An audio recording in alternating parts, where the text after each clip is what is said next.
Hi, my name's Anisa, and you're listening to 4ZZZ Radio. Today I'd like to share a few poems with you from my very first poetry book called Melanin Garden. So if you feel something, if you feel touched by it, please feel free to hit me up on social media and tell me what you thought. The first piece I'm going to share with you guys today is called The Truth is Just Like Poetry.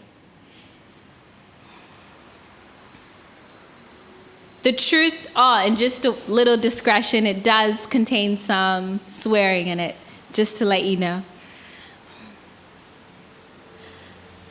The truth is just like poetry, and everybody fucking hates poetry.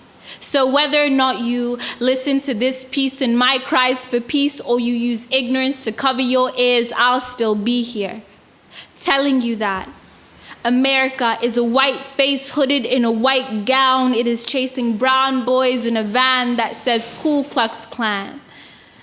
We can no longer hide from white supremacy because it just got elected as America's newest president.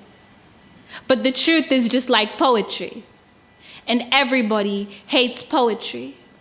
The truth that you may hate feminism, but if you have a daughter by the age of 10, her body will be sexualized, her ability infantilized. She will have a 1 in 3 chance of having her innocence set on fire by matchsticks if she asked for it, until ashes of the girl she used to be fall to the floor. And the fact that she asked for it is still an excuse you can use in court, will make her feel like her body was never hers to begin with. The first time a friend told me she had been assaulted, I cried tombstones. The second time a friend told me she had been assaulted, I cried an entire cemetery, a place where I buried my faith in pop culture. You may hate feminism, but you cannot deny that we teach girls how not to get broken into before we teach boys how not to break. But the truth is just like poetry. The truth that people of color did not pull the trigger of racism. It is not our job to pick up the bullets.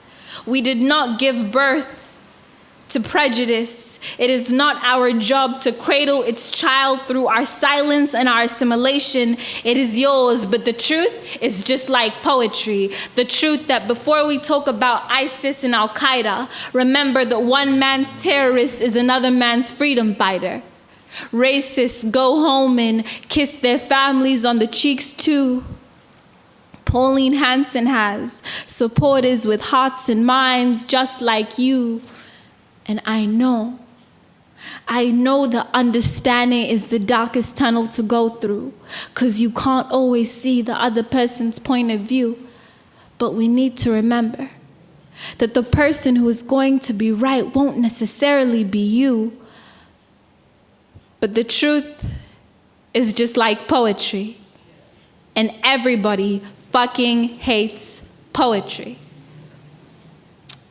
My next piece is called From an Apologetic Black Girl, and I wrote this piece because I feel like when we watch the news and we hear stories of war zones and refugee camps, we tend to think of people as nothing but statistics, but behind every number is a human being. Behind every number is a mother who's hoping that she'll have her child back. Behind every number is a tear, it's an emotion, it's a heart, and I wrote this poem to make people feel something and to make myself feel something, because sometimes I forget that they're people too.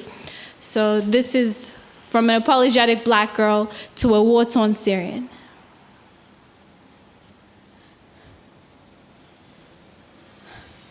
One,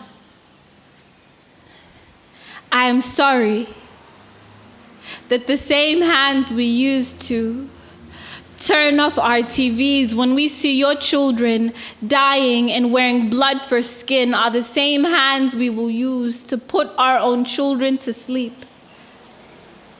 2, I apologize for the boys and girls whose childhoods will find home in tombstones. The ones who have death as their imaginary friend. I've been waiting for this war to end. 3, I'm sorry that bombs have no eyes. They cannot tell the difference between the 10-year-old girl walking home from school and ISIS 5. I am sorry that Australians are human, but we have lost sight of humanity because calamity isn't in the US and UK airstrikes. It's in the apathetic eyes that pretend that the blast never happened. 6, I am sorry that this poem is nothing but 2 fingers raised in the air in the middle of a war zone, drowned in gunfire, but I will raise them anyway. This poem is nothing but a weak lifeboat, attempting to stop me from drowning from my own guilt and my own shame, because I know that my country is partly to blame, because I know that your brother and my brother may have different skin, but they are still the same. So from every Australian who wishes that we could wipe your blood off of our government's hands, we say sorry.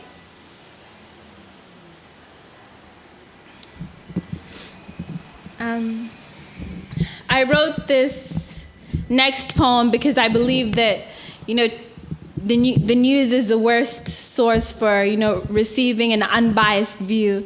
And when we talk about terrorism and, all the atrocious things that have happened, we never ask ourselves what makes a young man, a young boy, strap a bomb to his back and, commit suicide and take a bunch of people down with him. And that's a view that we never consider. And because we never consider it, I think we stop a lot of change from occurring in terms of how we view counterterrorism. So this is a poem that I wrote to offer an alternate viewpoint, just another way to consider things.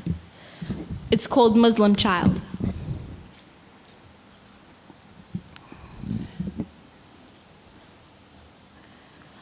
What if the boy who dreams of heaven, living a life filled with apologies for crimes that he did not commit, picking up the bricks after every bombing to rebuild a society that doesn't label him as guilty, using the rubble from every attack to spell out the words, I am not a terrorist. What of the boy who dreams of heaven?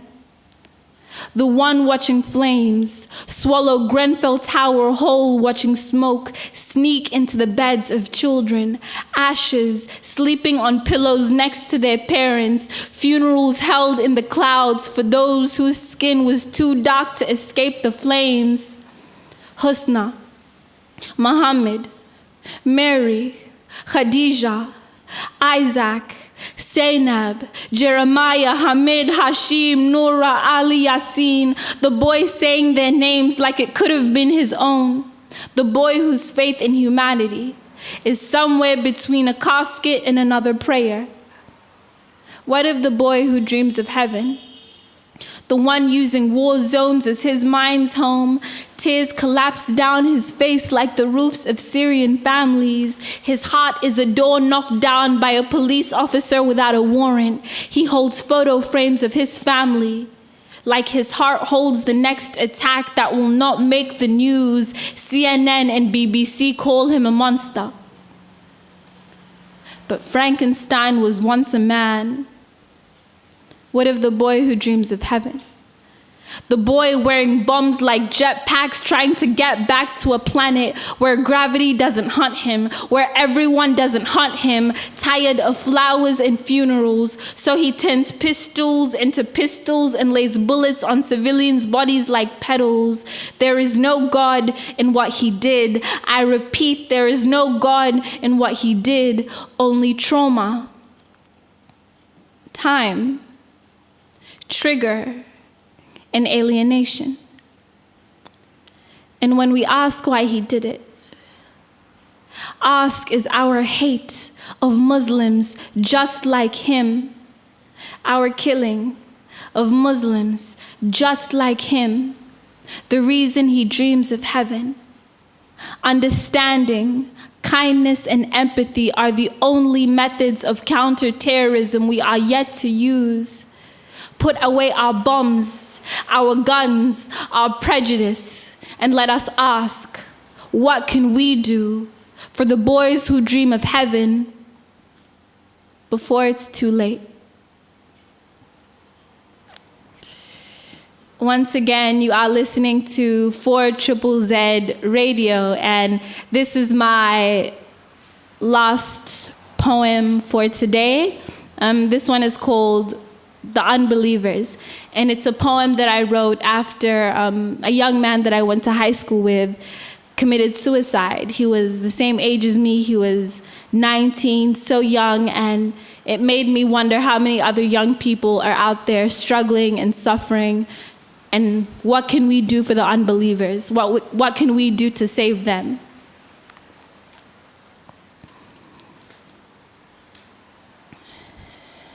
This is for the unbelievers. The God-forsaken fingertips tiptoeing on the tip of a revolver.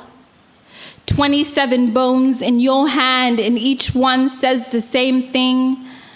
I don't know what it feels like to imagine hope waiting for me in a tombstone.